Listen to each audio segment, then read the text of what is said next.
Hello students, how are you all? I hope you all are doing good. Children, as you all are aware that we were doing adaptation of terrestrial habitat, and in that we had already finished with adaptation of what we find it out adaptation in desert animal, as well as what adaptation we will be finding in the animals those who are living in mountain habitat or in mountain region. So we'll come to next, that is habitat, that is adaptation in forest or grassland. Adaptation in grassland, that we are going to do it today. Adaptation in grassland, which is also sometimes considered forest. So these adaptation are same like grassland and forest adaptation we are going to see. We find it out different animals, those who are living in grassland, like lion, one who live in grassland, and there are certain adaptation of lion which help them to survive in that particular region. So let's find it out what are the adaptation of lion. Now grassland, what do you mean by grassland first, and then we'll come to adaptation of lion. Now the lion, okay, now a large area, grassland means what? A large area of land which is covered mainly with trees and plants is called a forest. A large area of land which is mainly covered with trees and plants is called a forest. And a large area of grass covered area using for grazing is called grassland.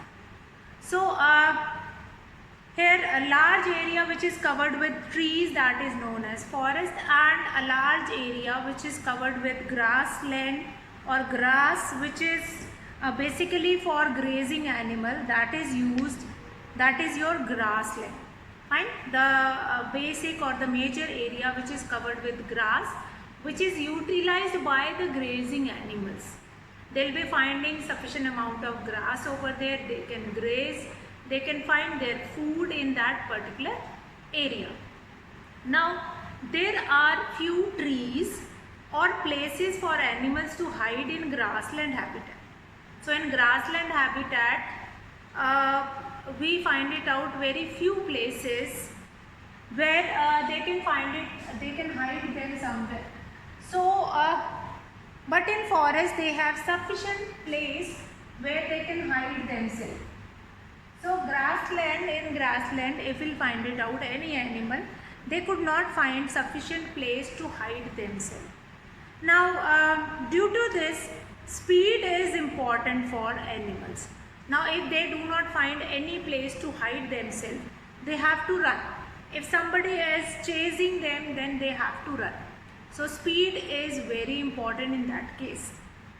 Now if speed is important, then how deer is going to run from one place to another place if a lion is chasing a deer? Now they can run away from the enemies for most common purposes. However, the term forest and grassland are used in the same sense. That is, the forest is a habitat for many animals such as lion, tiger, elephant, deer. They all live in forest. Like there are many features of lion and deer and other animal which help them to survive in a forest habitat also, as well as in the adaptation on lion and deer to the forest habitat, that is as follows. There are certain adaptation of lion and deer will be there.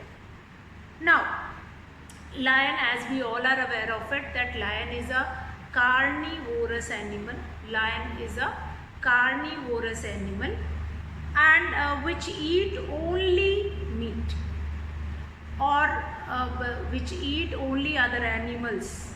So the lion lives in forest habitat, as well as we find it out in grasslands also.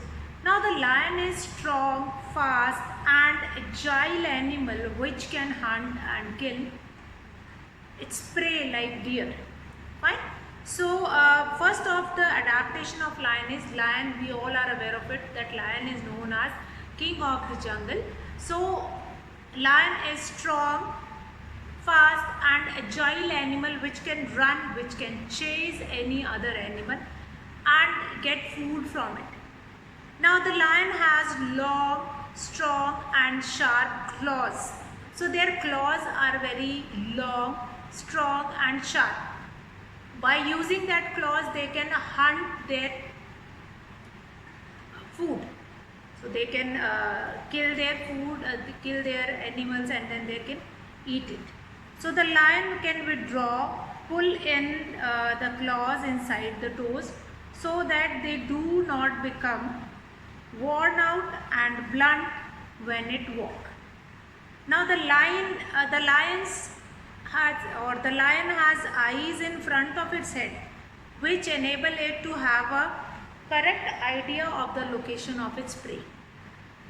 So this helps it in catching the prey. So these are the certain adaptation of lion which is very important. The lion is light brown in color. The light brown color which help the lion to hide in dry grassland also. So without being noticed when it hunt for prey. So these are the certain adaptation which we find it out in lion. Now the lion is a carnivorous animal. Lion is a carnivorous animal. Lion is a carnivorous animal which is basically eating meat of other animal. The lion is strong, fast and agile animal which can hunt and kill its prey. Then the lion has long, strong and sharp claws in its front legs to catch its prey. Then the lion has eye in front of its head which help lion to get a correct idea about the location of the prey. Then the lion is light brown in color and this color will help lion to hide themselves in grassland. And this process or this hiding the lion in the grassland, that process is known as camouflage. Now adaptation in deer. Now deer is an herbivorous animal and which eats only plant. Now deer is another animal which live in forest habitat as well as we found it in grassland. Now the deer has eye on its head which enable it to see in all direction at the same time. The all-round vision of deer help it to see animals like lion or tiger which want to kill it. Now in all the area around it. So 360-degree rotation will be given by their eyes. So adaptation is very important to survive in that particular habitat. If adaptation in grassland, there are certain adaptation are there for lion that we have seen just now. But with that also we have certain adaptation with deer also. How they will be getting food in that particular area, how they will be getting food, how they can survive in that particular area, all these things are very important. Now the deer is a herbivorous animal. Herbivorous animal which eat only plant material. How they can run behind the other and how they can catch the prey. Now the deer has big ears for good hearing.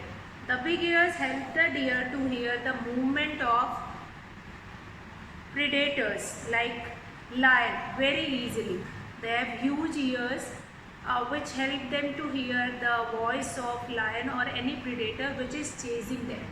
So they can easily hear the voice of them and then they can run from that particular place. So that is your adaptation in deer will be there.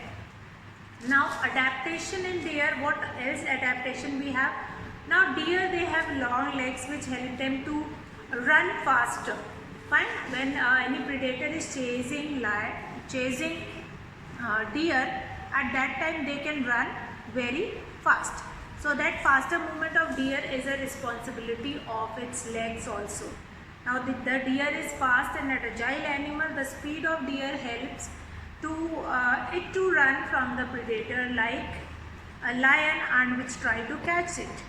Now the deer has brown color again, which help them to hide in the huge grasses of grassland. Now this brown color of deer and brown color of lion, both are going to be helped in doing camouflage in grasslands. Now the deer has strong teeth for chewing hard plant stem of the forest. If they are living in the forest area, then also they can chew that hard stem, since their teeth are very strong. So these are the certain adaptation in grassland. Now we'll come to our second important habitat, that is aquatic habitat. Now we'll do aquatic habitat. What do you mean by aquatic habitat? And after that, what are the adaptation we will be finding in the animal. So aquatic habitat.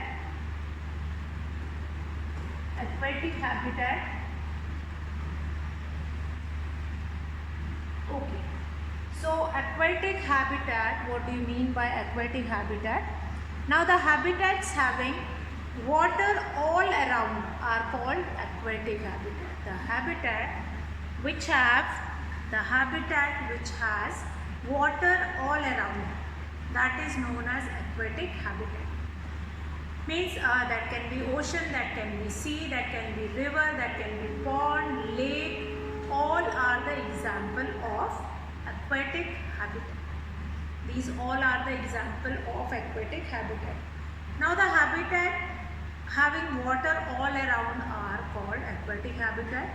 The important aquatic habitats are number one, ocean and ponds, lakes and rivers. Now ocean water contains a lot of salt dissolved in it. So ocean water is very salty. Now ocean is not a like fresh water habitat. On the other hand, we have pond, lake, these are, and rivers, they are a fresh water habitat. So the water of pond, lake and river does not contain much salt which is dissolved in it. Now since the water of ocean is too salty, many animals and plants live in freshwater habitat. So here also one assumption will be there that in aquatic habitat a lot of salt is dissolved in ocean water. So most of the animal, they do not prefer to live in that. But huge animal like we have shark, we have dolphin, they must prefer to live in ocean areas only. Now ocean is a very large area of sea is called ocean. Now the term ocean and sea are usually used in the same sense. Now ocean that is an aquatic habitat having water all around. When animals live in water, they must have special adaptation to help them or to survive in water, and there are certain more adaptation. So ocean, the animals, those who are living in ocean, what are the adaptation? So there are certain adaptation which are common in all, like animals or aquatic animals, those who are living in ocean, those who are living in sea, river, pond, lake, they do have some common adaptation which is useful for them to survive in that particular area. First of all, the first adaptation, if I'll talk about it, the animals adaptation in aquatic animal that we will see, that is whether they are living in ocean, pond or lake. So ocean, first that we are going to discuss, that animals, those who are living in ocean areas, that many sea animals have streamlined body which help them to move easily in sea water. So the first adaptation of aquatic animal, that is they have streamlined body. Adaptation of aquatic animal aquatic animal.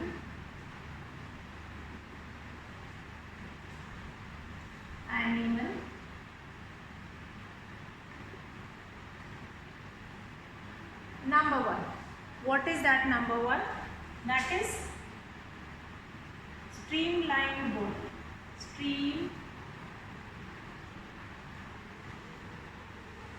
Streamlined body.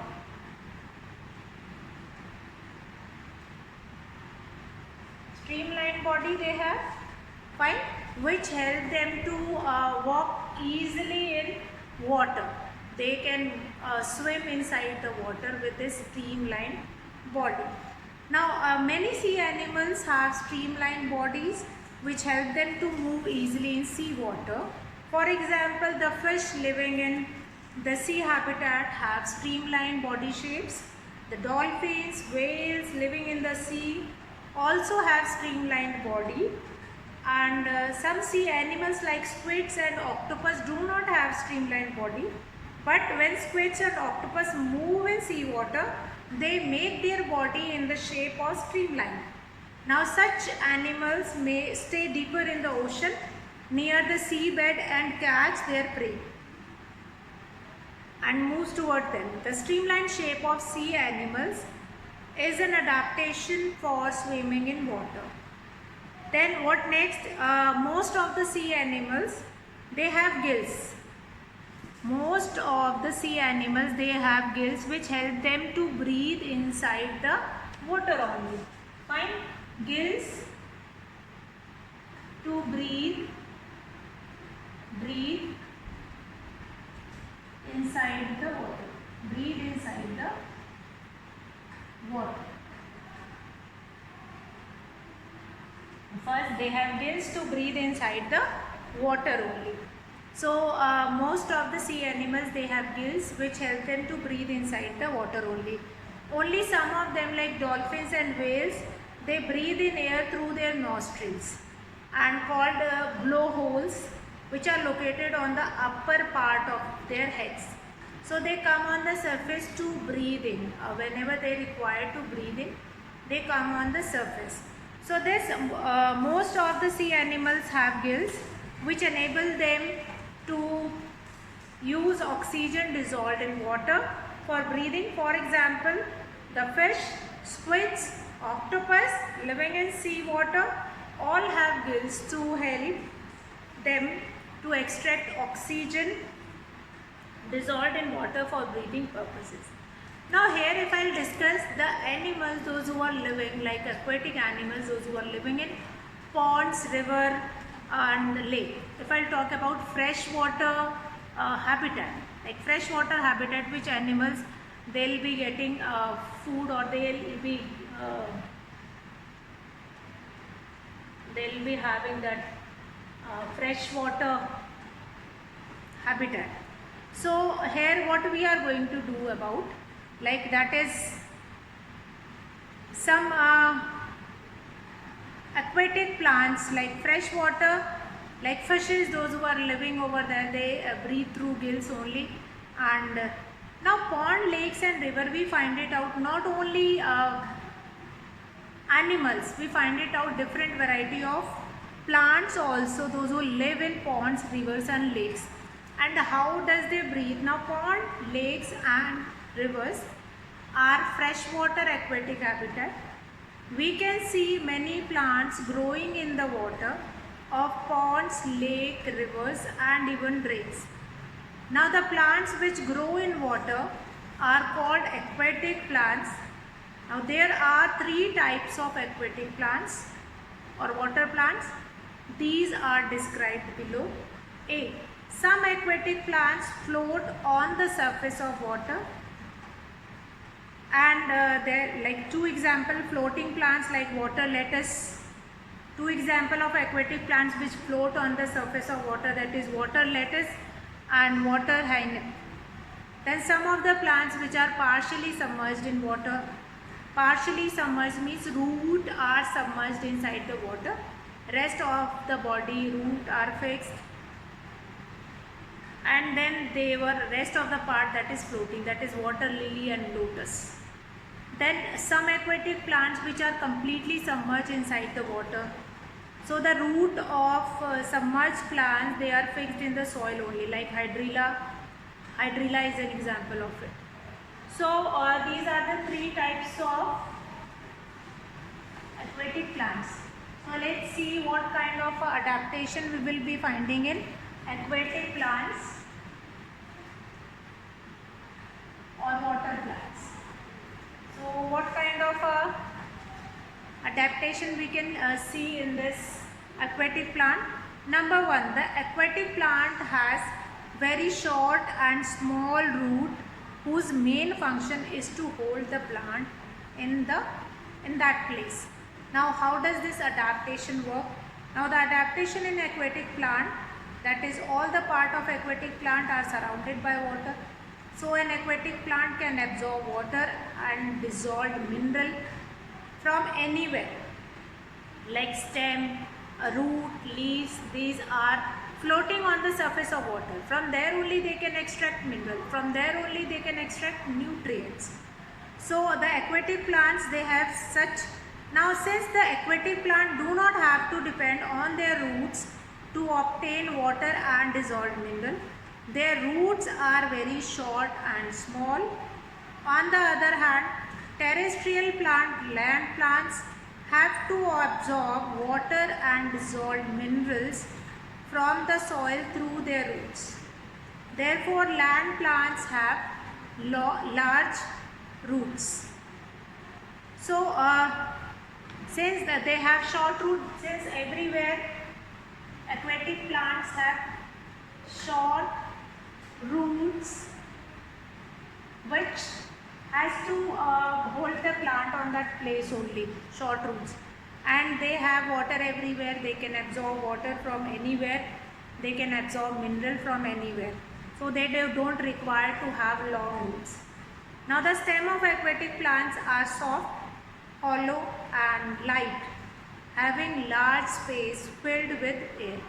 Having large space filled with air. So the stems are soft. Stems are soft, hollow, and light. Hollow and light. So stems are soft, hollow and light stem they have, and having large space which is filled with having large space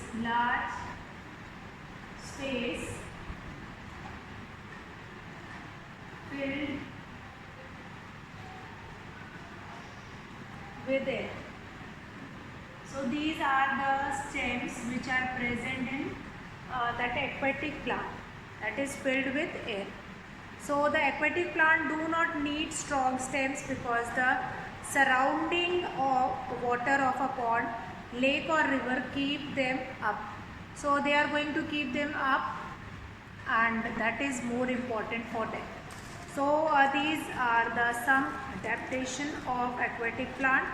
Now third and the foremost important adaptation, that is the submerged aquatic plant have narrow and thin ribbon-like leaves.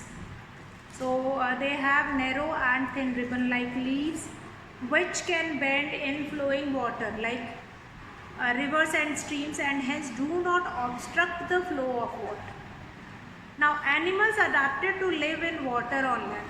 Animals are adapted to live in water or on land also. So the third one is submerged aquatic plants. They have narrow and thin ribbon-like leaves. So that you all will remember like that only. That is not common in all.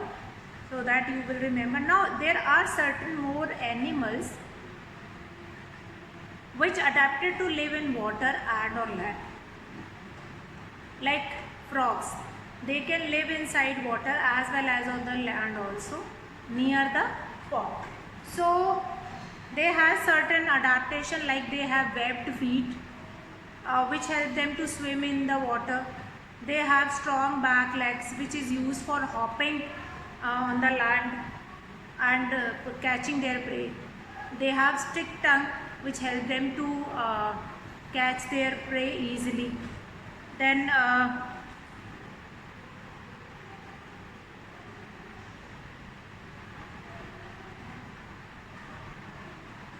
this adaptation, like certain more adaptation will be there, that they inside the water they will breathe their small pores which is present on their body. When they come on the surface of land or they come on the land, they started breathing with their lungs. So these are the certain adaptation, and these adaptation we are not going to see only in frog. Certain more animals, those who are living inside the water also, like crocodile, turtle, they were living inside the water also, on the surface of land also. So these adaptation we will be finding in that animals also. Now acclimatization is one of the adaptation related term which is very important, like the process of becoming accustomed to a different environment. Means if I am living here in land area and suddenly I shifted to a place like which is on hills or on mountains. So from where do I find it out that how I can adjust in that environment? So that is your this term is only for a human being or for animals, those who are living or shifting to certain different areas. Like what? Now here the process of becoming accustomed to a different environment, such as high altitude of mountain, over a short period of time. That is known as acclimatization.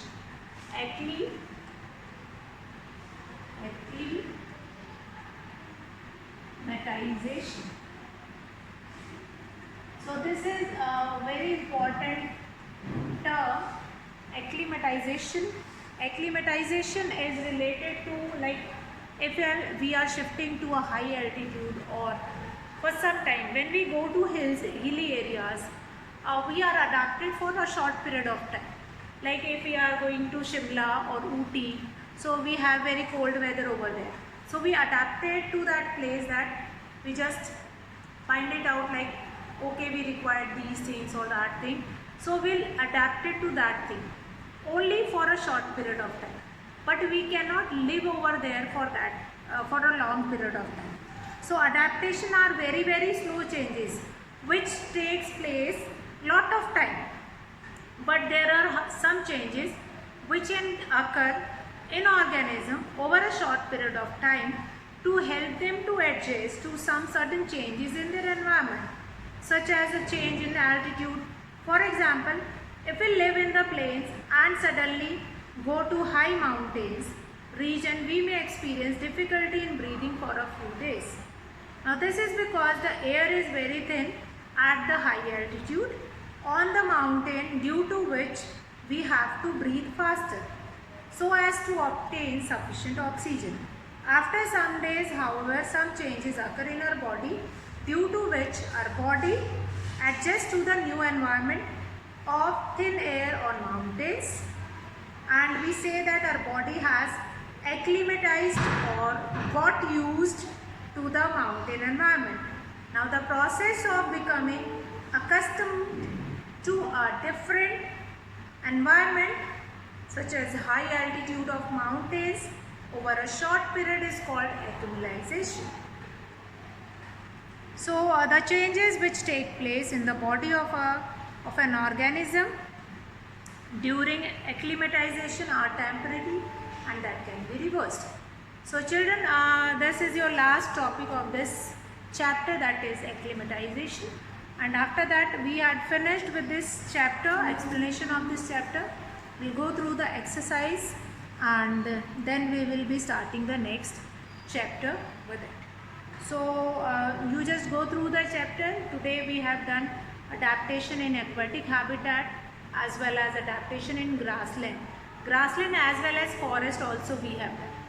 So in the next class we are going to start with the next topic. That's all for today, children. Have a a good day.